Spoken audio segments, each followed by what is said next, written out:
4. Widespread misconceptions about Buddhism. As we've noted frequently throughout these podcast episodes, the Four Noble Truths were the Buddha's preeminent teaching. If you want to understand how his teachings fit together, you have to take the Four Noble Truths as the context and then see how other teachings fit into that context. This is what appropriate attention, the most useful internal quality leading to awakening, means. Take, for example, the three perceptions of inconstancy, stress, and not self. The Buddha taught that these perceptions should be applied to suffering and its cause as a way of fostering dispassion for the objects of clinging and craving, and for the acts of clinging and craving themselves. In this way, these perceptions are aids in carrying out the duties appropriate to the Four Noble Truths: to comprehend suffering, to abandon its cause, to realize its cessation by developing the path. That's how, in the Buddha's original teachings, the Four Noble Truths and their duties supply the context for the three perceptions and determine their role in the practice. However, in the centuries following the Buddha's total nibbana, Buddhist scholars began to reinterpret the three perceptions, renaming them the three characteristics. Once these perceptions were renamed, they morphed in two other ways as well. First, they turned into a metaphysical teaching, as the characteristics of what things are. All are devoid of essence because they're impermanent, and because nothing has any essence then. Assuming that something has to be permanent to qualify as a self, there is no self. Second, because these three characteristics were now metaphysical truths, they became the context within which the Four Noble Truths functioned and were true. This switch in roles has led to many changes in the way the Buddha's teachings have been taught and practiced in the centuries ever since. All too often, though, these changes have not been recognized as changes and have been retroactively attributed to the Buddha himself. Because many of these changes are still influential, it's good to know what they are, so that whenever you encounter them, you can recognize them as distortions of what the Buddha actually taught. To the far shore. The first change to note is that once the Four Noble Truths were placed within the context of the three characteristics, they morphed as well. Whereas the Buddha had identified suffering with all types of clinging, even the act of clinging to the phenomenon of the deathless, the unchanging dimension touched at the first taste of awakening, the relationship between clinging and suffering was now explained by the metaphysical fact that all possible objects of clinging were impermanent. To cling to them as if they were permanent would therefore bring sorrow and disappointment. As for the ignorance that underlies craving, whereas the Buddha had defined it as ignorance of the Four Noble Truths, it was now defined as ignorance of the three characteristics. From this new definition, it was argued that people cling and crave because they don't realize that nothing has any essence and that there is no self.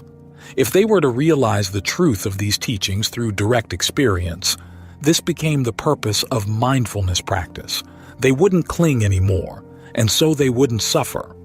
This switch in context, giving priority to the three characteristics over the Four Noble Truths, has come to dominate modern Buddhism. The common pattern is that when modern authors explain right view, which the Buddha equated with seeing things in terms of the Four Noble Truths, the discussion quickly switches from the Four Noble Truths to the three characteristics to explain why clinging leads to suffering. Clinging is no longer directly equated with suffering. Instead, it causes suffering because it assumes permanence and essence in impermanent things. Even those teachers who deny the truth of the Four Noble Truths, on the grounds that the principle of impermanence means that no statement can be true everywhere for everyone, still accept the principle of impermanence as a metaphysical truth, accurately describing the way things everywhere are. As these explanations have percolated through modern culture, both among people who identify themselves as Buddhist and among those who don't, they've given rise to 4 widespread misunderstandings of the Buddha's teachings on clinging and how it's best avoided so as to stop suffering. 4 widespread misconceptions about Buddhism. 1. Because there is no self, there is no agent. People are essentially on the receiving end of experience, and they suffer because they cling to the idea that they can resist or control change. 2. To cling means to hold on to something with the misunderstanding that it's permanent. For this reason, as long as you understand that you yourself and the things around you are impermanent, you can embrace things briefly as they arise in the present moment, and it doesn't count as clinging. If you embrace experiences in full realization that you'll have to let them go so as to embrace whatever comes next, you won't suffer. As long as you're fully in the moment with no expectations about the future, you're fine. 3. Clinging comes from the mistaken view that there can be such a thing as long-term happiness. But because all things are fleeting, there is no such thing. Pleasures, like pains, simply come and go. When you can resign yourself to this fact, you can open to the spacious wisdom of non-clinging, equanimous and accepting, as you place no vain expectations on the fleeting show of life. These 3 misunderstandings are often illustrated with the image of a perfectly fluid dancer, happily responsive to changes in the music decided by the musicians, switching partners with ease. Another popular image is that you're sitting on the ocean shore, watching the waves come in. If you're stupid enough to want to cling to good waves to make them permanent and to push bad waves away, you'll suffer. But if you accept the fact that waves are just waves, fleeting and incessant, and that there's no way you can either stop them or keep them, you can be at peace as you simply watch with full acceptance as they keep doing their thing. 4. The 4th widespread misunderstanding about the Buddhist stance on clinging is closely related to the other 3. Clinging means holding on to fixed views. If you have set ideas about what's right or wrong or about how things should be, even about how the Buddha's teachings should be interpreted, you'll suffer. But if you can let go of your fixed views and simply accept the fact that right and wrong keep changing along with everything else, you'll be fine. It's been argued that these 4 understandings of the Buddha's teachings on clinging don't promote an attitude of unhealthy passivity, on the grounds that if you're fully attuned to the present moment without clinging, you can be more agile and creative in responding to change. But still, there's something inherently defeatist in the picture they offer of life and of the possibilities of happiness that we as human beings can find. They allow for no long-term happiness, much less an unchanging happiness. No dimension where we can be free from the unpredictability of waves or sudden changes in the music. It's only within this narrow range of possibilities that our non-clinging creativity can eke out a little peace. And when we compare these misunderstandings with the Buddha's actual teachings on clinging and the end of clinging, returning the 3 characteristics to their original role as 3 perceptions, and using those perceptions in the context of the 4 noble truths, we can see not only how far the popular misunderstandings of his teachings deviate from what he actually taught, but also what an impoverished view of the potentials for happiness those popular misunderstandings provide.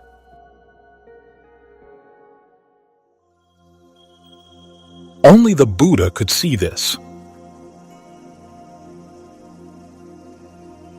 To begin the comparison, as we noted in chapter The First Noble Truth, the Pali word for clinging, upadana, also means sustenance and the act of taking sustenance. In other words, food and the act of feeding. The connection between feeding and suffering was one of the Buddha's most radical and valuable insights, because it's so counterintuitive and at the same time so useful, Ordinarily, we find so much pleasure in the act of feeding, emotionally as well as physically, that we define ourselves by the way we feed off the world and the people around us. It took someone of the Buddha's genius to see the suffering inherent in feeding, and that all suffering is a type of feeding. The fact that we feed off things that change simply adds an extra layer of stress on top of the stress intrinsic in the felt need always to feed. And just as we feed off physical food without assuming that it's going to be permanent, clinging to things doesn't necessarily mean that we assume them to be permanent. We cling whenever we sense that the effort of clinging is repaid by some sort of satisfaction, permanent or not. We cling because there's some pleasure in the things to which we cling. When we can't find what we'd like to cling to, our hunger forces us to take what we can get. For this reason, the act of embracing things in the present moment still counts as clinging. Even if we're adept at moving from one changing thing to another, or one changing sense of ourselves to another, it simply means that we're serial clingers, taking little bites out of every passing thing. We still suffer in the incessant drive to keep finding the next bite to eat.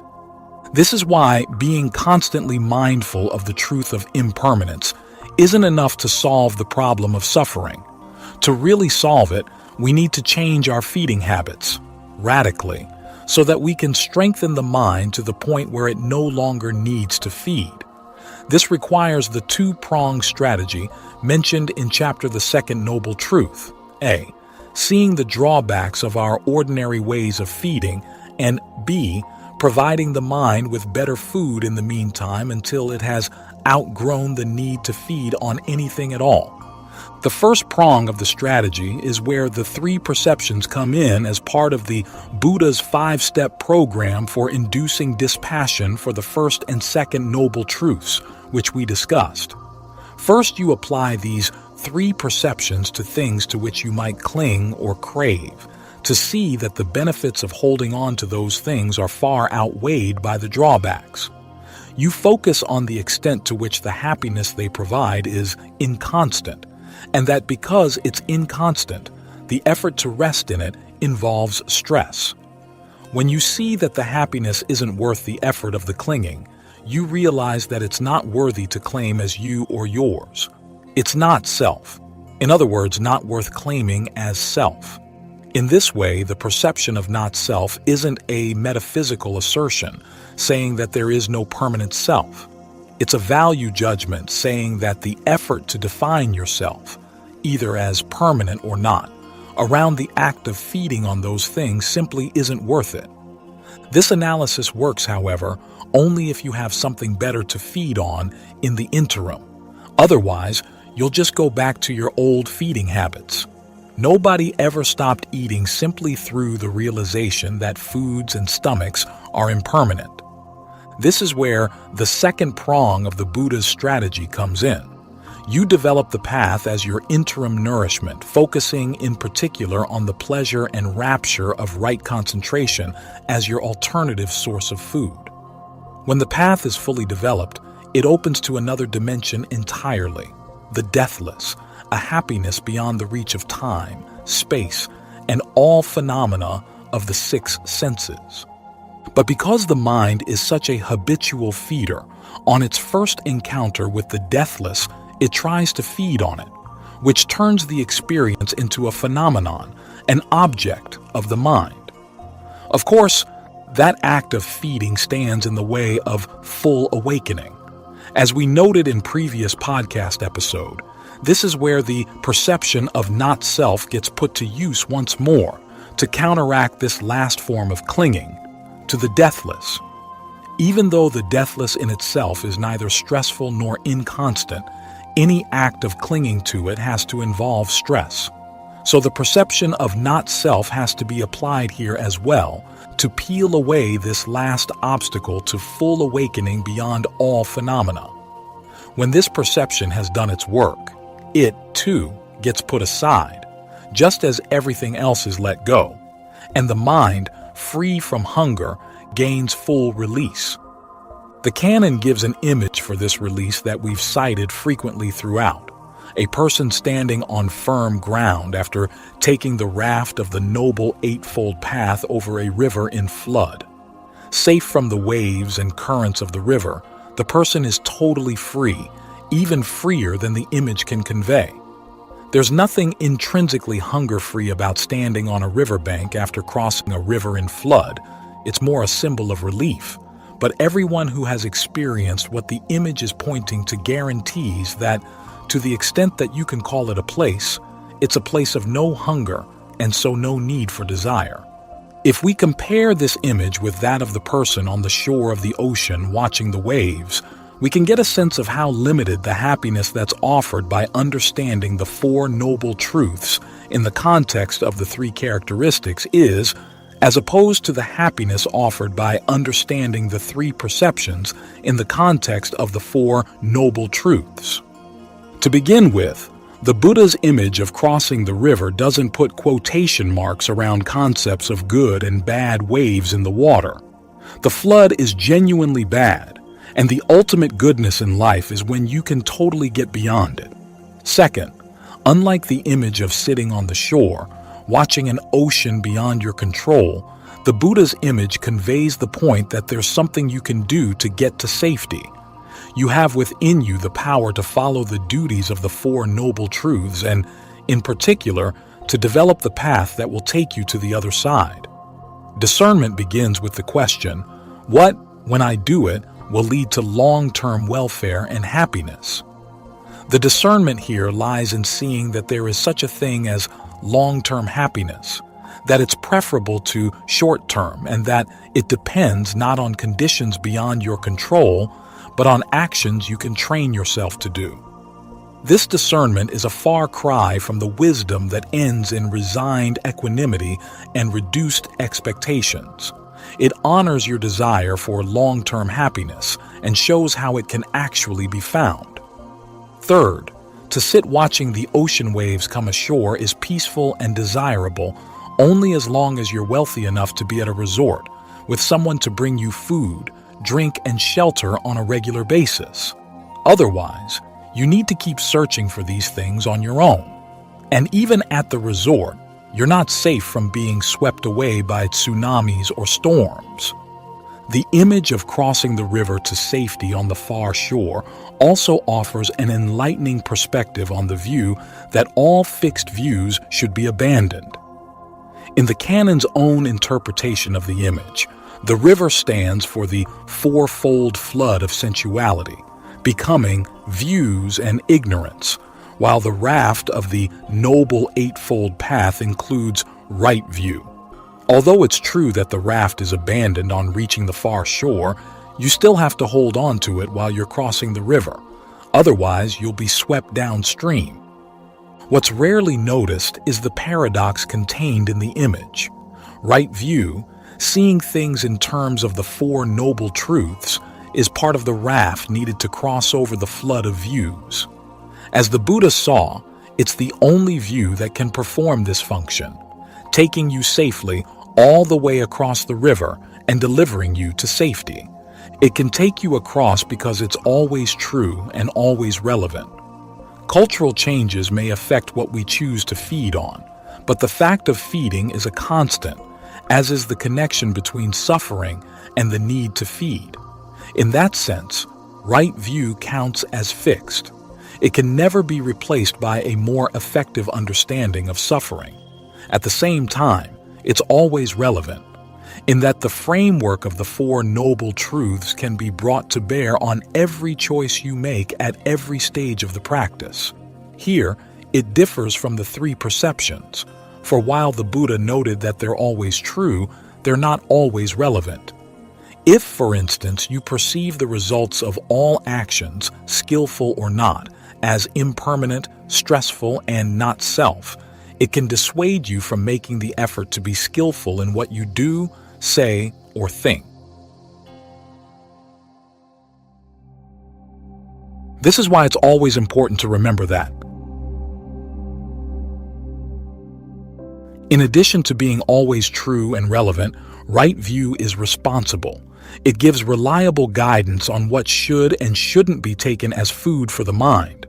As the Buddha said, any teaching that can't give trustworthy guidelines for determining what actions are skillful and unskillful abdicates a teacher's primary responsibility to his or her students. After taking you responsibly all the way across the river, right view can deliver you to the far shore because it contains the seeds for its own transcendence, which, as you develop them, deliver you to a transcendent dimension. Right view does this by focusing on the processes by which the mind creates stress for itself, at the same time encouraging you to abandon those processes when you sense that they're causing stress. In the beginning, this involves clinging to right view as a tool to pry loose your attachments to gross causes of stress. Over time, as your taste for mental food becomes more refined through your diet of right concentration, you become sensitive to causes of stress that are more and more subtle. These you abandon as you come to detect them until eventually there's nothing else to abandon aside from the path. That's when right view encourages you to turn the analysis on the act of holding on to and feeding on right view itself. When you can abandon that, there's nothing left for the mind to cling to, so it's freed. The view that all fixed views should be abandoned, however, doesn't contain this dynamic. It provides no grounds for deciding what should and shouldn't be done. In itself, it can act as an object of craving and clinging, becoming as fixed as any other view. If you decide to drop it, for whatever reason, it delivers you nowhere. It offers no guidance on how to choose anything better, and as a result, you end up clinging to whatever passing view seems attractive. You're still stuck in the river, grasping at pieces of flotsam and jetsam as the flood carries you away. This is why it's always important to remember that, in the practice to gain freedom from suffering, the Four Noble Truths must always come first. They give guidance to the rest of the path, determining the role and function of all the Buddha's other teachings, including the three perceptions, so that, instead of lulling you into being satisfied with an exposed spot on the beach, they can take you all the way to the safety of full release, beyond the reach of any possible wave.